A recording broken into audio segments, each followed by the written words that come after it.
আসসালামু আলাইকুম। আজকে আমরা ইলেকট্রিক্যাল সপ্তম সেমিস্টার এসি মেশিন 2 এই সাবজেক্টের অল্টারনেটরের একটি অঙ্ক করব।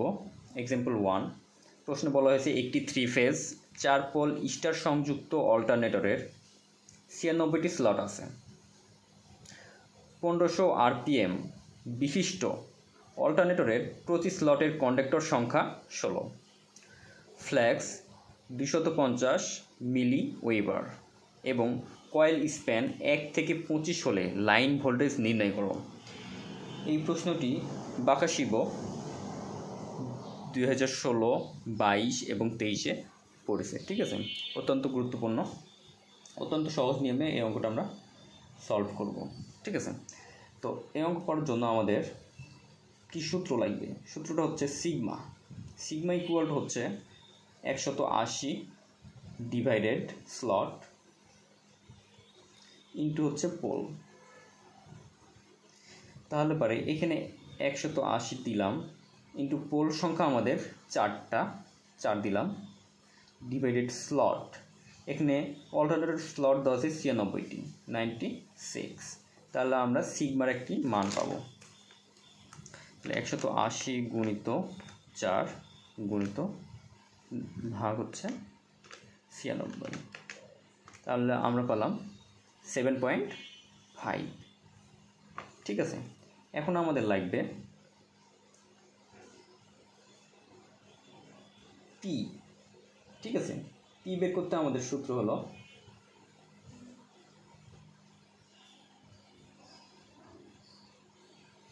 Sigma into coil span. তাহলে এখান থেকে আমরা সিগমা বের করলাম 7.5, কিন্তু কয়েল স্প্যান হচ্ছে এখানে দেওয়া আছে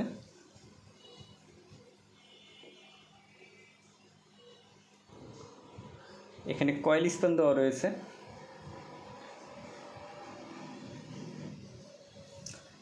1 থেকে 20, অর্থাৎ এইখানে 20 থেকে 1 বাদ, অর্থাৎ 19টি হচ্ছে আমাদের কয়েল স্প্যান। কয়েল স্প্যান এমন একটা দেওয়া থাকে, যদি 1 থেকে 30 থাকতো তাহলে পরে 30 থেকে 1 বাদ, অর্থাৎ 29 আমরা দিতাম, কিন্তু এখানে আছে কত 1 থেকে 20, অর্থাৎ 20 থেকে একটা কমবে আমাদের, তাহলে 19। তাহলে আমাদের এখানে P0 একটা মান পাবো, সেটা হচ্ছে 7.5 ইন্টু হচ্ছে 19। তাহলে আমরা পাচ্ছি 142.5। এখন এই P0 বের করার কারণটা হচ্ছে আমাদের যে নিয়মে অঙ্কটা করব সেটা হচ্ছে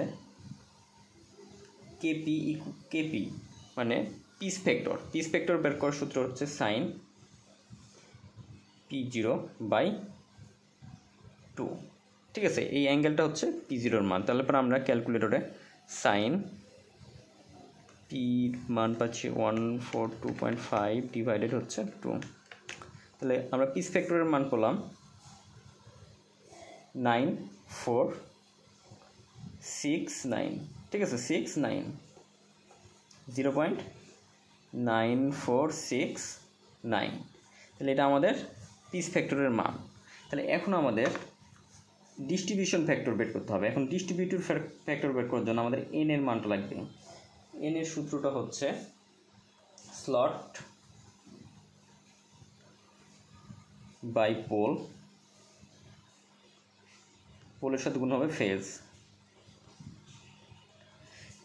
তারপরে স্লট এখানে বলা আছে কন্ডাক্টরের 96টি স্লট আছে, তাহলে স্লট হচ্ছে 96, পোল হচ্ছে 4টা ইন্টু ফেজ হচ্ছে 3 ফেজ, তাহলে 3। তাহলে আমরা এখানে এন এর মানটা পেয়ে যাব। তাহলে 96 ভাগ হচ্ছে 3/12, তাহলে আমাদের এন এর মান হলো 8। তাহলে এখন আমরা ডিস্ট্রিবিউশন ফ্যাক্টরের সূত্রটা প্রয়োগ করব। ডিস্ট্রিবিউশন ফ্যাক্টর অর্থাৎ KD equal to sine N sigma by হচ্ছে 2 divided N sine sigma by হচ্ছে 2।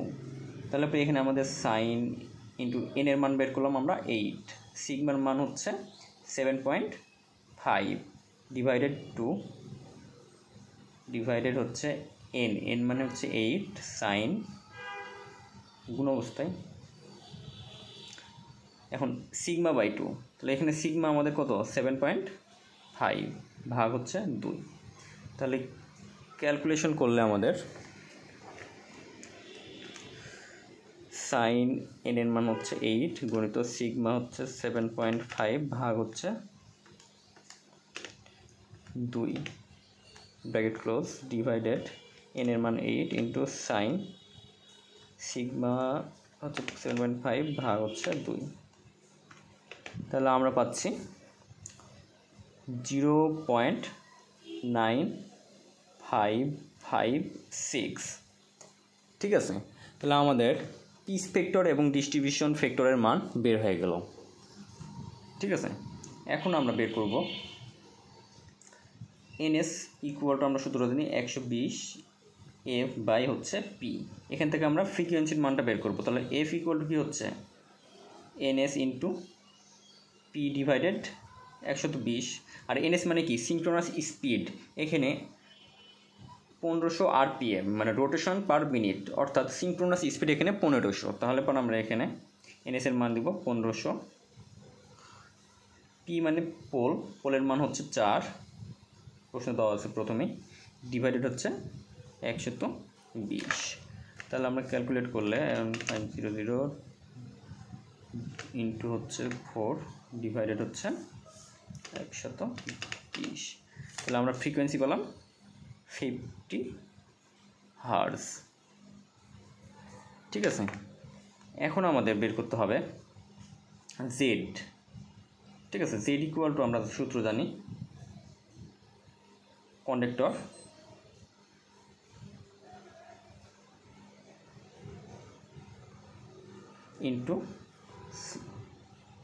ইন্টু হচ্ছে স্লট। ঠিক আছে, Z equal to conductor into slot. তাহলে আমাদের কন্ডাক্টরের এখানে কত দেওয়া আছে, কন্ডাক্টর সংখ্যা প্রতি স্লটে কন্ডাক্টর রয়েছে 16টি এবং স্লট রয়েছে 96টি। ঠিক আছে, তাহলে পরে এখানে আমাদের কন্ডাক্টর হচ্ছে 16 এবং স্লট হয়েছে 96। তাহলে পরে এই দুটো ক্যালকুলেট করলে আমরা পাচ্ছি 16 ইন্টু 96, তাহলে পরে 1500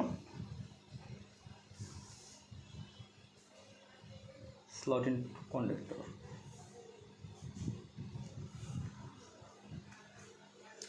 সরি, এখানে Z equal to slot into conductor ভাগ হচ্ছে 3 ফেজ দ্বারা ভাগ হবে।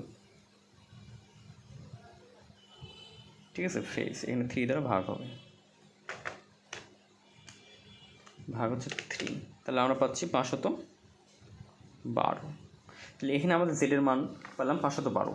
আর জেড ইকুয়াল টু আমরা একটা সূত্র জেড ইকুয়াল টু 2t। ঠিক আছে, তাহলে এবার টি ইকুয়াল টু কি, টি ইকুয়াল টু জেড ভাগ 2। ঠিক আছে, জেড ভাগ 2। তাহলে জেডের মান হচ্ছে 512 ভাগ 2।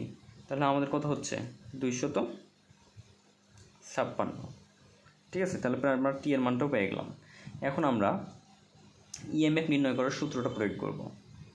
ঠিক আছে, এখন ইএমএফ নির্ণয়ের সূত্র প্রয়োগ করব। ইএমএফ, ঠিক আছে, ইএমএফ নির্ণয়ের সূত্র হলো 4.44 F T phi M KP KD. ঠিক আছে, তাহলে পর আমাদের 4.44 ফ্রিকোয়েন্সি বের করছি আমরা 50, টি এর মান হচ্ছে 256 গুণিত, এখন ফাই এম মানে ফ্লাক্স 250 মিলি ওয়েবার। তাহলে পরে 250 মিলি মানে 10⁻³ গুণিত কেপি এর মান আমরা বের করেছি 0.9469। এখানে 94 আমরা এখানে 95 লেখা যায়। আচ্ছা, 9469 ইন্টু হচ্ছে কেডি এর মান আমরা বের করেছি 0.9556। তাহলে পরে আমরা ইএমএফ পেলাম 4.44 ইন্টু 50 ইন্টু 256 গুণিত 250 ইন্টু 10⁻³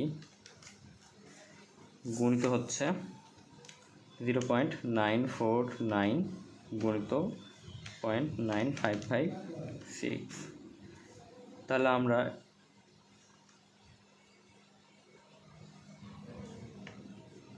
পালাম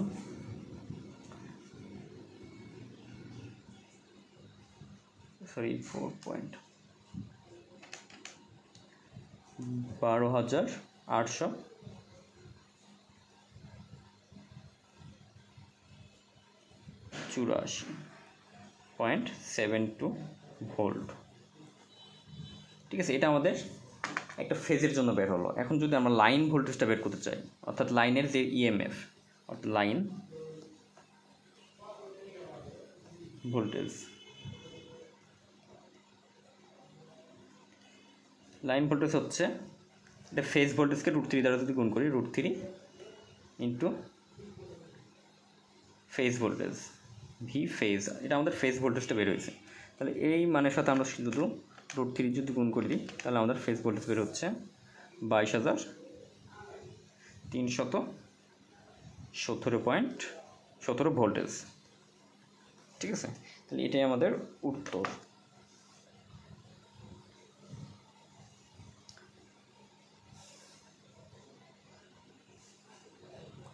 সকলকে ধন্যবাদ।